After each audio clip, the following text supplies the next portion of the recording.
안녕하세요, 여러분. 환경공학을 가르치고 있는 오쌤입니다. 이번 영상은 나합격 수질환경기사 필기 2020년도 수질오염 개론에 대한 기출문제를 풀어보도록 하겠습니다. 3회차 2번 문제 보도록 할게요. 20도씨의 탈산소 개수가 0.16%d이고 베이스는 상용대수에 따릅니다. 이때 10도씨에 대한 BOD5/BODU의 비율을 구하는 문제네요. 단, 세타 값은 1.047로 주어져 있습니다.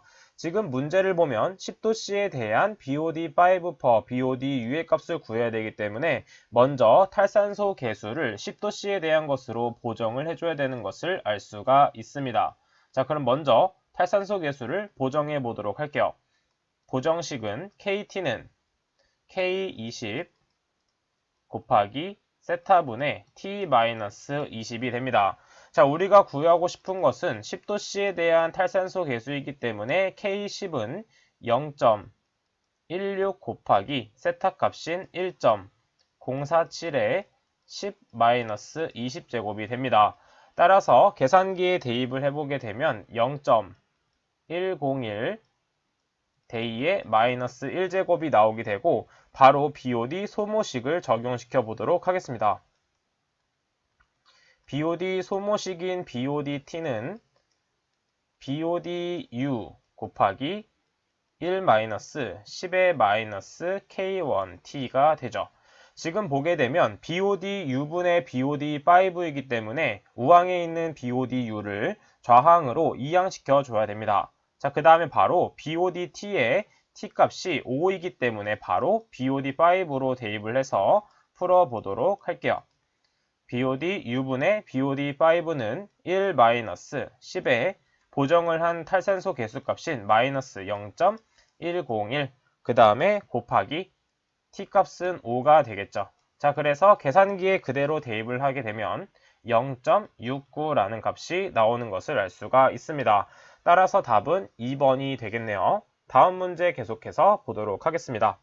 4번 문제 보도록 하겠습니다. 에탄올 300mg/L가 함유된 폐수의 이론적 COD 값을 구하는 문제입니다. 해당 문제는 반응식을 구할 수 있다면 충분히 풀 수 있는 문제이기 때문에 먼저 반응식을 구해 보도록 할게요. 먼저 에탄올은 C2H5OH가 되고 그 다음에 산소와 반응하여 어떤 물질들이 나오게 되는데 일반적으로 탄소는 이산화탄소로 나오게 되고 H는 수소는 물로 나오게 됩니다. 자, 그럼 먼저 탄소의 개수를 맞춰보도록 하면 좌항에 있는 탄소가 2개 있기 때문에 이산화탄소도 총 2개가 발생하게 되고 좌항에 수소가 6개 있기 때문에 물은 3개가 발생하는 것을 알 수가 있습니다. 추가적으로 보게 되면 좌항의 산소는 1개, 그 다음에 우항에 있는 산소는 4개 플러스 3개이기 때문에 좌항과 우항을 같게 맞춰주기 위해서는 좌항의 산소가 6개 더 필요하다는 것을 알 수가 있습니다. 따라서 O2로 존재하기 때문에 몰비가 3이 된다는 것을 알 수가 있겠죠. 자, 그럼 이 부분은 지워보고 계속해서 보도록 하겠습니다. 자, 이때 반응비를 이용하도록 할 텐데 무게비를 이용해서 한번 보도록 하겠습니다. 에탄올의 분자량은 46이 되고 그 다음에 산소의 원자량은 16이기 때문에 2개가 있어서 32가 되는 것을 알 수가 있죠. 자, 그 다음에 이때 문제에서 주어진 것은 300입니다. 300mg/L. 이거 대 X값을 구해주면 되겠죠. 문제 해설 부분에는 30mg/L로 나와 있는데 이것을 300mg/L로 수정을 해주면 되겠습니다.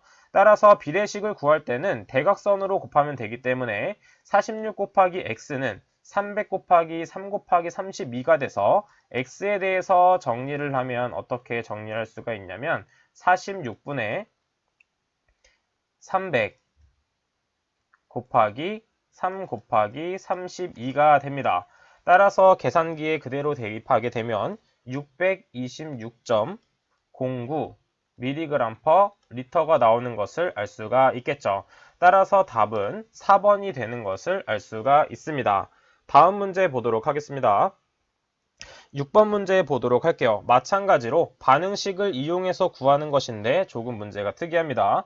이론적인 인농도를 구하는 것인데 이때 BOD5와 질소와 인의 비율이 100대 5대 1이고 탈산소 개수가 주어져 있을 때 BODU는 COD로 가정해서 풀도록 합니다. 자, 그럼 마찬가지로 반응식을 세워보도록 할게요. 자, 글루코스는 C6, H12, O6이 되고 그 다음에 산소는 아직 미정. 그래서 탄소가 6개 있기 때문에 이산화탄소는 6개 발생. 그 다음에 수소가 12개 있기 때문에 물도 6개가 발생하게 됩니다. 그 다음에 산소의 좌우를 맞춰주게 되면 산소의 몰비는 6이 된다는 것을 알 수가 있죠. 마찬가지로 분자량의 비율로 한번 산소의 양을 구해보도록 하겠습니다. 자, 그러면 글루코스의 분자량은 180. 마찬가지로 산소가 2개 있기 때문에 32가 되겠죠.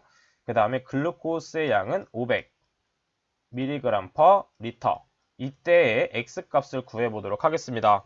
이때의 X값은 BODU, 즉 COD 값이 된다는 것을 알 수가 있죠. 자, 그래서 X값을 구해보도록 하면 X값은 180분의 500 곱하기 6 곱하기 32가 됩니다.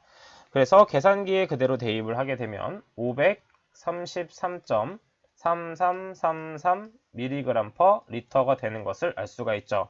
근데 우리가 필요한 것은 BOD5에 대한 비율이기 때문에 BOD6 값을 BOD5로 전환시켜주는 것이 중요합니다. 자, 그래서 첫 번째는 BOD6 값을 구했고 두 번째는 BOD 소모식을 이용해서 BOD5 값을 구해보도록 하겠습니다. 자, BOD T는 BOD U 곱하기 베이스가 상용대수 기준이기 때문에 10 K1T가 된다는 것을 알 수가 있죠. 자, 그래서 우리가 궁금한 BOD5를 바로 구할 수가 있습니다. BOD5는 533.3333 곱하기 1-10에 탈산소 개수는 0.1로 주어져 있으며 T에는 5를 대입하면 되겠죠. 자, 그래서 BOD5 값은 무엇이 나오냐면 364.6785 mg/L가 나오게 됩니다. 지금 보게 되면 BOD5 100이 있을 때 E는 1이 존재한다는 것을 알 수가 있습니다. 따라서 BOD5의 100분의 1이 된다는 것을 알 수가 있겠죠. 따라서 BOD5를 구한 것에 나누기 100을 하게 되면 약 3.7이 된다는 것을 알 수가 있습니다. 따라서 답은 1번이 된다는 것을 알 수가 있겠죠. 자, 복잡해 보이지만 우리가 알고 있는 반응식과 반응비 그리고 BOD 소모식을 알고 있다면 충분히 풀 수 있는 문제였습니다. 계속해서 다음 문제 풀어보도록 할게요. 11번 문제네요. 화학 흡착에 관한 내용으로 옳지 않은 것을 찾는 문제입니다. 화학적 흡착은 물리적 흡착과 비교해서 잘 출제되기 때문에 두 개의 특성을 모두 암기해 두셔야 됩니다. 그럼 1번 보기 먼저 보도록 할게요. 흡착된 물질은 표면에 응축되어 여러 개의 겹쳐진 층을 형성한다고 했는데 여러 개의 겹쳐진 층을 형성하는 것은 화학 흡착이 아니라 물리적 흡착입니다. 따라서 화학 흡착은 여러 개 층을 하는 것이 아니라 단층 흡착을 하며 단층 흡착이면서 비가역적인 특성을 갖고 있습니다. 따라서 1번이 틀린 보기가 된다는 것을 알 수가 있고 기타 특성들도 같이 암기해 주시는 게 좋은 포인트가 되는 것입니다. 자, 계속해서 다음 문제 보도록 할게요. 13번 문제 보도록 하겠습니다. 이론 강의에서도 한번 언급되었던 문제가 출제가 되었네요. 자정상수의 영향 인자에 관한 설명으로 옳은 것을 찾는 문제입니다. 자, 그럼 자정상수가 어떻게 표현되는지 한번 보도록 할게요. 자정상수는 K1분의 K2로 표현할 수 있는데 이때 K1은 탈산소 개수, 이때 K2는 제포기 개수입니다. 제포기 개수는 말 그대로 대기 중에 있는 산소가 물속으로 들어가는 것이고 탈산소 개수는 탈락하는 것이기 때문에 물속에 있는 산소가 대기 중으로 빠져나가는 것이 탈산소가 됩니다. 자, 지금 보게 되면 탈산소 개수는 제포기 개수에 비해서 개수의 비가 크고 또한 온도가 높아질수록 용해도가 감소하는 용액의 특성이 있습니다. 왜냐하면 수온이 올라가게 되면 내부에 있는 분자들이 운동이 활발해져서 내부에 자리가 없게 되죠. 그래서 외부에 있는 공기가 내부로 들어오기가 힘들어집니다. 따라서 자정상수는 수온이 높아질수록 낮아지게 되는 것이죠. 왜냐하면 탈산소 계수가 일정하다고 보았을 때도 수온이 증가하게 되면 용해도가 감소하게 돼서 재포기가 되는 확률이 줄어들게 되는 것입니다. 따라서 답은 2번이 된다는 것을 알 수가 있는 부분이죠. 자, 이 자정상수에 대한 내용은 중요하기 때문에 반드시 어떤 특성이 있고 식도 같이 암기를 해주는 게 중요한 포인트가 되는 것입니다. 계속해서 다음 문제 보도록 할게요. 14번 문제 보도록 하겠습니다. 물질 대사 중 동화작용을 가장 알맞게 나타낸 것은 무엇인가? 자, 동화작용과 이화작용, 중고등학교 때 배웠던 부분이지만 가물가물할 거예요. 자, 동화작용은 쉽게 생각하면 동화되었다라고 생각을 해주시면 됩니다. 동화되었다는 무엇이냐면 그룹을 형성돼서 더 큰 것이 되었다고 생각해주면 되기 때문에 1번, 2번을 보게 되면 어떤 잔여 영양분들이 세포 물질로 변하는 것을 알 수가 있습니다. 따라서 답은 1번과 2번 중에 골라주면 되는데 뒤에 ATP와 ADP가 추가되어 있는 것을 볼 수가 있어요.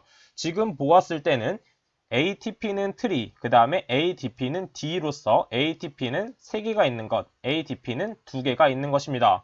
그래서 앞서 설명드렸던 것처럼 동화작용은 많아지는 것이 아니냐 해서 2번으로 찍는 분들이 있는데 그것이 아니에요. 이때 ATP와 ADP는 에너지 개념입니다. 에너지 개념이기 때문에 에너지를 한 개 사용함으로써 물질이 더 커지는 것을 볼 수가 있겠죠. 그래서 답은 1번이 된다는 것을 알 수가 있습니다. 이때 ATP와 ADP를 무엇을 의미하는지 반드시 알고 계셔야 이 문제를 맞출 수가 있는 것입니다. 자, 계속해서 다음 문제 보도록 하겠습니다. 17번 문제 보도록 할게요. COD 구하는 문제 엄청 많이 나오고 있죠. 이것도 마찬가지로 반응비를 구할 수 있다면 우리는 쉽게 풀어낼 수 있습니다.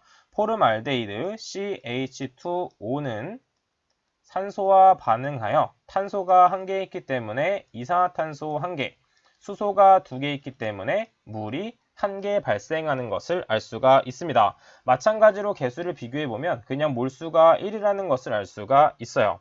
자, 그 다음 마찬가지로 COD는 산소의 양이기 때문에 몰 곱하기 산소의 분자량을 해주면 되고 TOC는 탄소가 몇 개 있냐이기 때문에 탄소가 1개이기 때문에 1 곱하기 12를 해주면 되는 것입니다.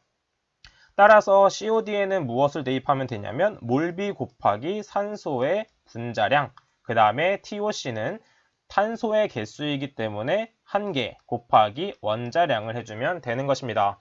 따라서 12분의 32이기 때문에 이 값은 약 2.67이 나온다는 것을 알 수가 있겠죠. 따라서 답은 4번이 나온다는 것을 알 수가 있습니다. 다음 문제 계속해서 보도록 할게요. 자, 마지막 문제입니다. 20번 문제. 150kl/day의 분뇨를 포기하여 BOD의 20%를 제거하였습니다. BOD 1kg을 제거하는데 필요한 공기 공급량이 60m 세제곱이라고 했을 때 시간당 공기 공급량을 구하는 것입니다. 이때 분뇨의 BOD는 2만 mg/L로 주어져 있네요. 지금 보게 되면 BOD가 제거함에 따라 필요한 공기 공급량을 구하는 것이기 때문에 가장 먼저 구해야 되는 것은 BOD가 얼만큼 제거되어 있는지를 알아야 됩니다. 자, 그럼 먼저 BOD 제거량을 한번 구해 보도록 할게요. BOD는 어떤 것에 대한 제거량을 보는 것이냐면 분뇨 BOD를 기준으로 봐주시면 됩니다. 따라서 먼저 첫 번째 BOD 제거량을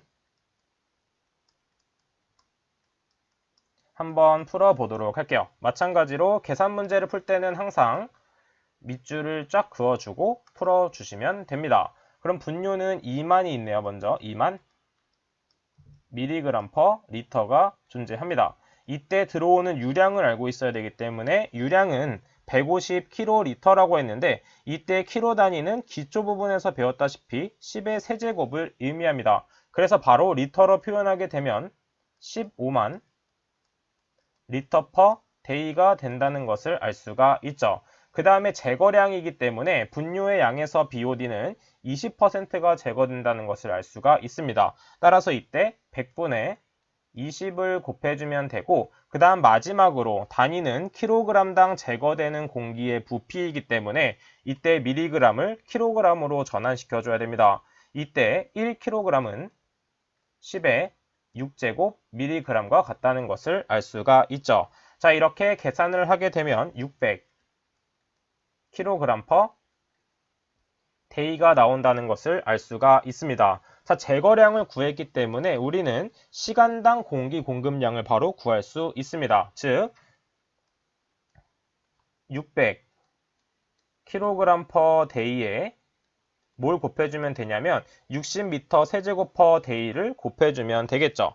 자, 지금 보게 되면 day가 아니라 킬로그램이죠. 그래서 60m 세제곱 per 킬로그램을 해주면 되는데 이때 주의해야 될 점은 시간당 공기 공급량이기 때문에 이 day의 값을 hour의 값으로 바꿔주는 것이 중요합니다. 따라서 하루는 24시간이라는 것은 누구나 알고 있죠. 자, 이런 식으로 계산을 하게 되면 1500 미터 세제곱 per hour라는 값이 나온다는 것을 알 수가 있습니다. 따라서 답은 4번이 된다는 것을 알 수가 있어요. 이렇게 수질환경 기사를 풀다 보면 이렇게 단순 단위환산으로 풀 수 있는 문제가 많이 있습니다. 따라서 이렇게 선을 긋고 푸는 것도 좋고 이처럼 단위환산에 능통하다면 2번처럼 푸셔도 상관은 없습니다. 하지만 1번처럼 푸는 걸 추천드리기 때문에 1번, 2번 방법 다 해보시고 편한 방법을 선택해서 풀어보시면 되겠습니다. 자, 그러면 3회차 수질오염 개론에 대한 기출문제는 여기까지 하도록 하겠습니다. 자, 그럼 다음 시간에 뵙도록 하겠습니다. 감사합니다.